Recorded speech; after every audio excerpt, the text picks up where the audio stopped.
प्यारे साथियों, आप सभी का स्वागत है आज सवाल मैथ्स कंप्लीट सीरीज के लिए। आज हमारा जो लेक्चर ये टोटल 55वां हमारा लेक्चर होगा और हमारा अध्याय नंबर 7 जिसका ये दिन नंबर 11वां है। ये आपकी स्क्रीन पर जो आपको बुक दिखाई दे रही है, इस बुक को हम कंप्लीट करा रहे हैं page bye page, question by question. Daily का हमारी वीडियो 9 बजे अपलोड होती है। ये लेक्चर टोटल हमारे 365 लेक्चर सीरीज का 55वां लेक्चर है। हमारा टेलीग्राम चैनल का लिंक इस वीडियो के डिस्क्रिप्शन में दिया है, जहां से आप जाकर इस वीडियो की पीडीएफ और नोटिफिकेशन, लेटेस्ट अपडेट और पीवाईक्यू क्वेश्चन के अभ्यास के लिए आप हमारा चैनल ज्वाइन कर सकते हो। आज का पहला क्वेश्चन हमें दिया गया आपकी स्क्रीन पे। 10 संख्याओं का औसत 7 है। प्रत्येक संख्या को 12 से गुना कर दिया जाए तो नई संख्या का औसत क्या होगा। तो देखिए हम क्वेश्चन को बनाते हैं। हमारे पास टोटल संख्या है 10, उनका एवरेज है 7, यानी कि हमारे पास 10 संख्या थी जिनका औसत हमारे पास था 7। अब प्रत्येक संख्या में हम क्या कर रहे हैं, 10 में प्रत्येक में 7 की गुना कर रहे, 12 की गुना कर रहे हैं हम। तो 12 की गुना करने के बाद हमसे पूछा गया कि औसत पर क्या प्रभाव पड़ेगा, यानी कि जितनी 10 संख्या है सभी में 12 की गुना करेंगे हम।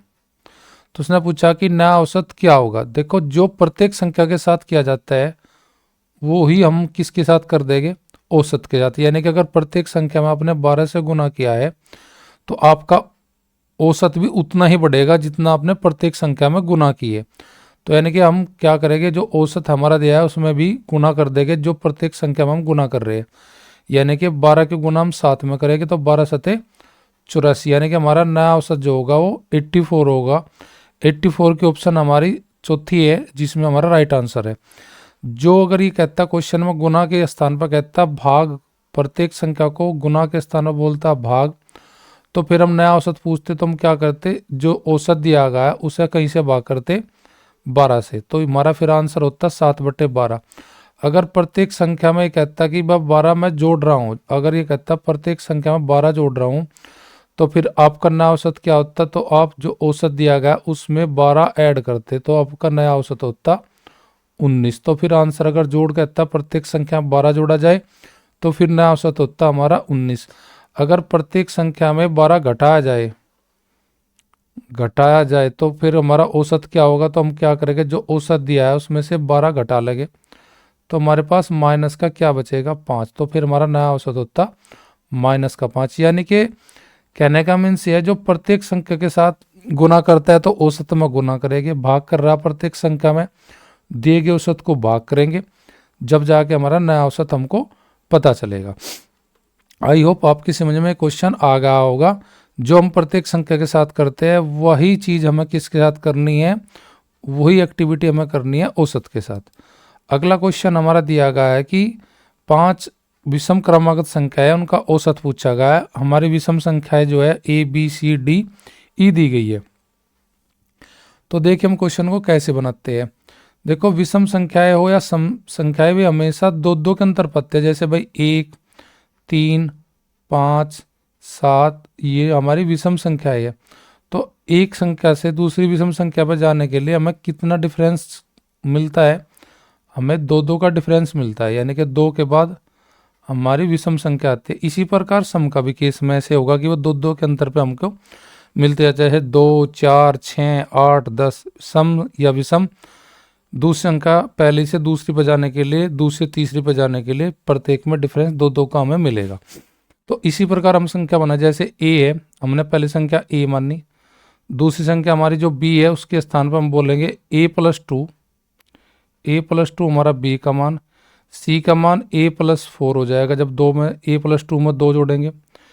सी का मान हमारा हो जाएगा A+6 हो जाएगा, और जी डी का मान A+8 हो जाएगा, और ई का मान हमारा हो जाएगा 5 हो गई हमारी संख्या। बस यहाँ पे हम रुक जाते हैं कि हमारी 5 संख्या टोटल हमारी होगी।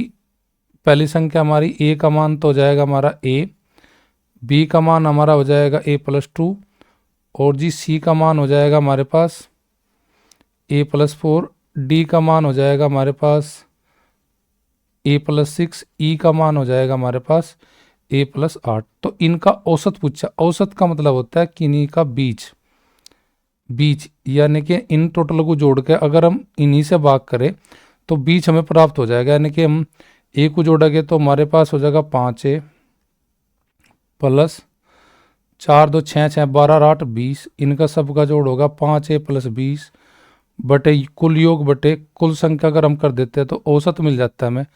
तो 5a को 5 से भाग करेंगे तो हमारा a बच जाएगा, 20 को भाग 5 से करेंगे 4 आ जाएगा, अर्थात हमारा औसत आएगा इनका सभी का a+4। a+4 हमारी कौन से ऑप्शन में, ना ए में, ना बी में, ना सी में, तो हमारा उत्तर हो जाएगा इनमें से कोई नहीं, जो कि डी हमारी चौथी ऑप्शन है। नेक्स्ट क्वेश्चन देखते हैं हम, क्वेश्चन नंबर 3। हमें दिया गया है 50 अंक का औसत 38 है, उनमें से दो संख्या 45 और 55 निकाल दी जाए तो शेष बची संख्याओं का औसत क्या होगा। बहुत ही सिंपल क्वेश्चन है, हम कैसे बनाएंगे। 50 संख्या का औसत हमारे पास 38 है, 50 का औसत हमारे पास 38 है, तो हम योग देखें कितना बनेगा हमारा। तो योग बनाने के लिए हम क्या करते हैं, औसत गुना संख्या, औसत 38 है, संख्या 50 है, तो गुना करेंगे, हमारा गुणनफल जो आएगा वो योग आएगा। 0 8 पंजे 40, 5 तिया 15, 15 और 4 19, यानी कि इन सभी 50 संख्या जिनका औसत 38 है उनका योग हो जाएगा हमारे पास 1900। 1900 में से योग में से हमें दो संख्या छोड़ रही है, कौन सी, 45 और 55। अगर हम 45 और 55 देखे छोड़ दे तो हमारा योग में क्या प्रभाव पड़ेगा, 55 और 45 का जोड़ हो जाएगा हमारे पास 100, अर्थात 1900 में से 100 हमारा घट जाएगा, तो हमारा योग बचेगा अब कितना, 1800। 1800 किन का योग बचेगा, 50 में से दो संख्या हमने निकाल ली तो हमारे पास संख्या बची टोटल कितनी, 48। तो 1800 को भाग करेंगे हम किससे, इस 1800 को भाग करेंगे हम 48 से, तो हमारा औसत आ जाएगा नया। तो 6 से काटेंगे 36 18, 300 बार चले जाएगा, 6 से 8 बार चले जाएगा, 8 तिया 24 बच गया आपके पास 6, 8 7 56 बच गए 4 लगा पॉइंट। तो जब हम सोल्व करेंगे ये हमारे पास आओगा 37.5। 37.5 का आंसर हमारा ऑप्शन नंबर 3 में रखा है। सिंपल सा क्वेश्चन था, बहुत इजी तरीके से हमने इसको बना। अगला क्वेश्चन जो हमारा ये PYQ में दिया गया, 8 सवाल की छोटी बुक जो हमारी है उसमें ये नहीं है और ये बार बार पेपर में हमारा रिपीट होता है, इसलिए मैं इस क्वेश्चन को आपके लिए लेकर आया हूँ। तो देखिए क्वेश्चन को मैं पढ़ता हूँ, क्या हमें क्वेश्चन है दिया गया है, किसी पार्टी में ABCD में से प्रत्येक ने 15 रुपये का योगदान दिया। कितने आदमी ने, 4 ने। कितने कितने रुपए का दिया प्रत्येक ने, 15 का, तो अर्थात 15 गुना 4 यानी कि 60 रुपये दिए पहले 4 व्यक्ति ने। 5वां व्यक्ति था उसमें ई, उसने कुछ रुपए का योगदान दिया। कितना दिया, ई ने सभी 500 की औसत राशि से 4 रुपये अधिक दिए। तो बताइए पार्टी में इन सभी के द्वारा कितने रुपए का योगदान दिया गया। देखिए जी, हमारे पास 4 आदमी शुरुआत के जो है ABC और डी ने प्रत्येक ने 15 रुपये दिए। अगर 4 ने 15-15 रुपये दिए है तो यानी कहने मतलब शुरुआत के पहले हमारे जो आदमी है A + B + C + D, इनका सभी का दिया गया योगदान का मान हो जाएगा कितने रुपए, हमारा 60 रुपये। तो यानी कि 4 आदमी ने हमें योगदान दिया कितना, 60। अगर 5वें की बात करें, 5वें ने सभी के औसत का कितने रुपए अधिक दे रखे हमें, 4 रुपये। यानी कि मानना कि ई ने जो योगदान दिया वो दिया X रुपये का। तो अब हम क्या करेंगे, 60 पहले 4 का है, 5वें का योगदान X रुपये है, तो सभी का औसत अगर निकालना है तो सभी के औसत से 4 रुपये अधिक दे रखे किसने, ई ने। तो हम क्या निकाल लेंगे, देखो ई का मान निकालने के लिए हम क्या बोलेंगे भाई, 60 रुपये पहले 4 का, 5वें ने X रुपये दिए और पांचों के औसत से 4 रुपये अधिक दे रखे किसने, ई ने। तो यानी कि सभी का औसत निकालने के बाद प्लस करेंगे हम क्या, 4। तो ये हमारा ई का क्या हो जाएगा, औसत आ जाएगा। ई की दी गई राशि का सभी के पांचों के औसत से कितना अधिक दिया ई ने, आपका ये ई का औसत आ जाएगा हमारे पास, ई का औसत। तो देखिए हम यहाँ 5 की गुणा करेंगे 4 में, और ई का योगदान हमने कितना लिया है, X रुपये। तो ई का मान हमारे पास हो जाएगा यहाँ पे कितना, ई की वैल्यू हो जाएगी हमारे पास यहाँ पे X। तो X में गुना करेंगे 5 की, तो ये तो हो जाएगा 5X, और ये हो जाएगा हमारा 60 5 चौक 20, अर्थात 60 + X + 20। तो X इधर जाकर घटेगा तो 5X में से 1X घटेगा तो बचेगा 4X, और 60 और 20 जुड़ के हो जाएगा हमारे पास 80। 80 को जब डिवाइड करेगा जब हम दोनों साइड 4 से भाग करेंगे तो ये x का वैल्यू रह जाएगी इधर, और 20 चौक 80, यानी कि x का मान हमारा आ जाएगा 20 रुपये। यानी कि ई ने जो योगदान किया है वहाँ पे कितने रुपए का योगदान किया है, 20 रुपये का। अब उसने ई का वैल्यू नहीं पूछा था, उसने पूछा सभी के द्वारा कितने रुपए का योगदान दिया गया। पहले 4 व्यक्ति ने योगदान दे रखा 60 रुपये, 5 व्यक्ति ने योगदान दिया जो हमने निकाला वो 20 रुपये। तो टोटल कितना हमारा योगदान दिया गया सभी के द्वारा वहाँ पार्टी में, 60 रुपये पहले 4 आदमी ने, 5 ने 20 रुपये। तो टोटल हमारे पास जो योगदान आया वो आया पार्टी में 5 के द्वारा योगदान दिया गया था 80 रुपये का। तो हमारा क्वेश्चन कंप्लीट हुआ। बिल्कुल बेसिक तरीके से हमने इस क्वेश्चन को लगाया है। तो हमारा 80 कौन से ऑप्शन में रखा है हमारा आंसर, ऑप्शन नंबर 3 में। तो मैंने क्वेश्चन को पहले कैसे बना देख ले, एक बेसिक सी अप्रोच मैं आपको बता देता हूँ, उतना डिटेल में बताने की हमें ज़रूरत नहीं थी। थोड़ा और बेसिक में भी और छोटा बना सकते हैं हम, जो थोड़ा सा और बेसिक सीखने के बाद हम कैसे छोटा बना सकते हैं देख लीजिए आप, कैसे छोटा और हम बना सकते हैं, इसके थोड़ा सा और छोटे रूप में बना सकते हैं, पर बिना बेसिक जाने हम इसको छोटा नहीं बना सकते। पहले बेसिक से हम इसकी अंडरस्टैंडिंग बनाते हैं। देखिए 4 आदमी अगर 60 रुपये दे रहे हैं हमारे, 4 रुपये अगर 15 रुपये दे रहे तो यानी कि उन्होंने दिया कितना, 60 रुपये। 5वें का हमने लिया 100 रुपये, और इन सभी के औसत का 4 रुपये अधिक दे रहा है कौन, 5वें व्यक्ति। तो यानी 5वें व्यक्ति का मान हमने लिया x।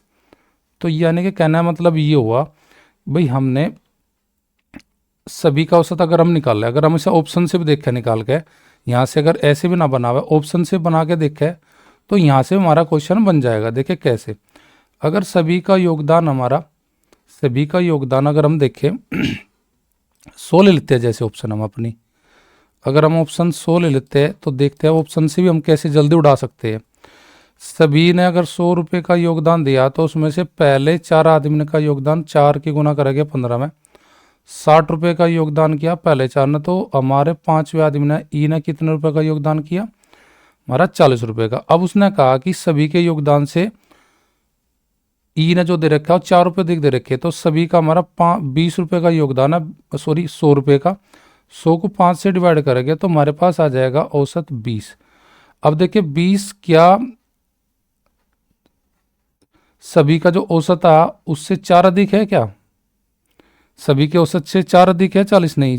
सभी का औसत अगर 100 लेता है ऑप्शन में तो सभी का औसत निकलता 5 से 100 को भाग करके 20, और ई का योगदान हमारा जब पहले 4 का योगदान 60 है तो ई का योगदान 40 है, तो 40 से क्या अधिक है 20, तो नहीं है, कम है। हमें आना चाहता क्या, औसत 4 अधिक 5 के योगदान से। अब जैसे मैं राइट ऑप्शन जो मेरी है मैं उसी को बना लेता हूँ। देखो कैसे, अगर मैं इसमें 80 ले लेता, 80 मेरा कैसे बनता है क्वेश्चन, अगर मैं सभी ने 80 रुपये का योगदान किया तो पहले 4 ने कर रखा 60 रुपये का, यानी कि 15 चौका 60, तो 60 रुपये घटामा तो मेरे पास पता लग जाए कि ई का योगदान जो है वो कितने रुपए है, 20 रुपये। अब सभी का योगदान अगर 80 है तो 80 को मैं 5 से भाग करूँ तो मेरा औसत आएगा 16। क्या 16 से ई का जो दिया गया योगदान औसत से 4 अधिक है क्या, सभी का औसत मेरे पास 16 है और ई का योगदान 20 है, तो औसत से कितना अधिक है, 4 अधिक है। तो कौन सी ऑप्शन अधिक लेकर आती है,